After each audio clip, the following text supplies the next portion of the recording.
Welcome to John Lewis 3D Learning. In this presentation, we are going to see chemical changes and reactions. So the topic is reversible reactions. So let's start with a question as usual. What is meant by reversible reaction? So let us take a equation A plus B, reversible reaction C plus D. That means what? See, so normally we write A plus B gives C plus D. Am I right? So how we write any equation? We write A plus B gives C plus D. That means A and B react with each other to form C and D. So once C and D is formed, they will not come back to A and B. So that is irreversible reaction. But in reversible reaction, once the product is formed, what will happen to that? They will recombine again. C and D will combine and give back A and B. So instead of writing two equations like this or two arrow marks like this, what we can write is, we can put like this: half arrow mark pointing towards the product side and half arrow mark pointing back towards the reactant side. So this is a symbol of reversible reaction. This is a symbol of reversible reaction. So that is what is mentioned here. So A plus B equilibrium. This is called equilibrium. C plus D. That means the product once formed, they combine back to give the reactants. Again this will combine back to give the products. So it will be a continuous process. Therefore there will exist an equilibrium between the reactants and products. Okay. So now can you give some example, you may ask me. Okay, so this is one example. When copper sulfate 5H2O. So copper sulfate 5H2O crystal is heated. When it is heated, it decomposes into what? Copper sulfate plus 5 water. Okay, when it is heated, that this is what will happen. So here we are heating it. Okay, heat means what? Triangle we can put, that means heating. But once the product is formed, if you cool them, so if you cool them, and that will give back the original compound CuSO4 5H2O.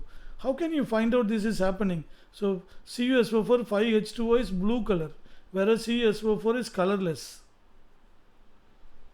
So from the change of color we can understand.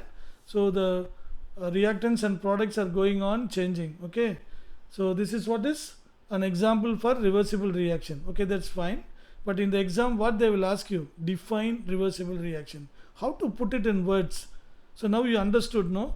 Reactants react together to form products and they give back to give the reactants again. So how can you put it in words? A reversible reaction is a reaction in which the conversion of the reactants to products and the conversion of products to reactants occur simultaneously. So this word is very important, simultaneously. Both will be happening simultaneously at the same time. So it is not that A plus B will form C plus D. Until everything is converted into C plus D will not be quiet. Immediately they recombine to give back A plus B.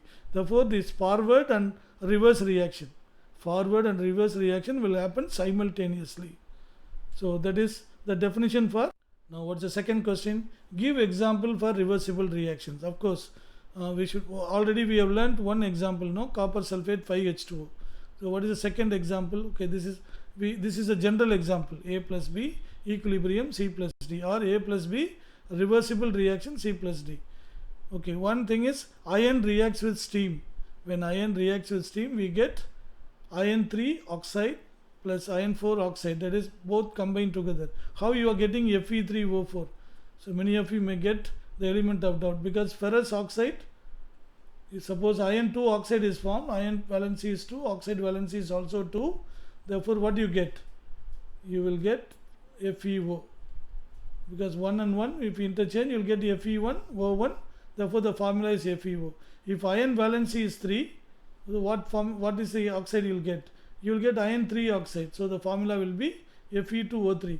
So here it is neither FeO, so neither FeO nor Fe2O3. Instead Fe3O4. How it came?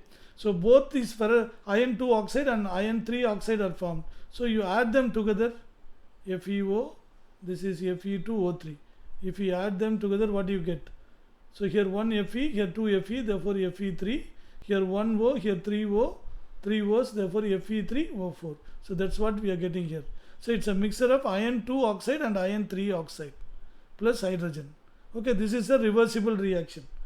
So this reaction, both forward reaction and reverse reaction will happen simultaneously. What is the other example? When ammonium chloride is heated, this decomposes into ammonia and hydrogen chloride, and they recombine to give back ammonium chloride. So both forward and reverse reaction will take place simultaneously. I am repeating the word simultaneously because in your definition, if this word is not there, you will not be given full mark. Okay, you need to understand simultaneously that reaction will happen. Only then it is a reversible reaction. Okay, last example is nitrogen tetroxide, N2O4. So this decomposes to give 2NO2 on heating. On cooling, it gives back N2O4. So everything is forward reaction will be heat and reverse reaction will be cool. So forward reaction heat, reverse reaction will be cool on cooling. Forward reaction on heating and reverse reaction on cooling. Okay, that is understood. So these are some of the examples of reversible reactions. When you go to higher classes, definitely you will be learning much more about these reversible reactions. Okay, so just I mentioned heat and cool are one of those reactions. Okay, so thank you very much for watching. Hope you liked it. Please click the like button and share it with your fellow friends. Until we meet next time, bye bye.